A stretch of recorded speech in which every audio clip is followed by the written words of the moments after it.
جی viewers, دل نادان episode number 7، جس میں ہم دیکھیں گے کہ زاویار نے جو ہے وہ فائنلی شادی کا فیصلہ کر لیا ہے، اور اب جو ہے وہ در نایاب کے گھر رشتہ بھجوانے کی بات ہو رہی ہے۔ اور در نایاب کا جب ذکر ہوا اس کی دادی اماں سے تو وہ بہت خوش ہوئیں، لیکن جب اس نے یہی بات اپنے پیرنٹس سے کی تو یقینی طور پر جو ہے وہ ان کے لیے یہ ایک شاکنگ نیوز تھی، اور وہ اس کے لیے جو ہے وہ بڑے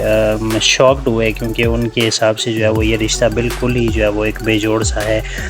زاویار کی ماں کی تو شروع سے یہ کوشش تھی کہ زاویار کی شادی تانیہ سے ہونی چاہیے، کیونکہ زاویار جو ہے وہ تانیہ کو پسند بھی کرتا ہے اور وہ ہمارے سٹیٹس سے میچ بھی کرتی ہے، جبکہ زاویار نے کلیئر کٹ ان کو بتا دیا تھا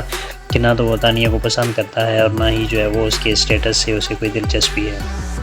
زاویار کی دادی جو ہیں وہ اپنے بیٹے اور بہو سے مشورہ کر رہی ہیں کہ کس ٹائم پہ جو ہے وہ نایاب کے رشتے کے لیے جانا چاہیے، اور اس طرح کی بات سننے کے بعد جو ہے وہ بہو اور بیٹا دونوں جو ہیں ان کے چہرے پر ناگواری کے گہرے اثرات دیکھے گئے ہیں۔ یقینی سی بات ہے کہ وہ اس رشتے سے کسی بھی صورت میں خوش نہیں ہیں۔ اصل معاملہ تو ابھی خراب ہوگا، کیونکہ اب تانیہ کو بھی یہ بات پتہ چل چکی ہے کہ زاویار کی شادی جو ہے وہ زاویار کے رشتے کے لیے جا رہے ہیں، اور زاویار نایاب سے شادی کرنا چاہ رہے ہیں۔ تو یقینی سی بات ہے کہ یہ ایک چھوٹی سی بات نہیں ہوگی اس کے لیے جس کو وہ اتنی آسانی سے ہضم کر سکے۔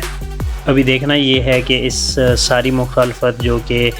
پیرنٹس کی شکل میں ہے اور جو کہ تانیہ کی شکل میں ہے، اس کے باوجود جو ہے وہ کیا زاویار اپنے فیصلے پر قائم رہتا ہے، اور اگر قائم رہتا ہے تو اس کو جو ہے وہ کس طرح کے نشیب و فراز سے گزرنا پڑے گا۔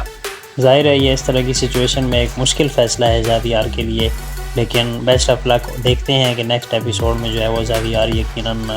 اپنے فیصلے پر قائم رہ کر ہمیں جو ہے وہ مطمئن کریں گے۔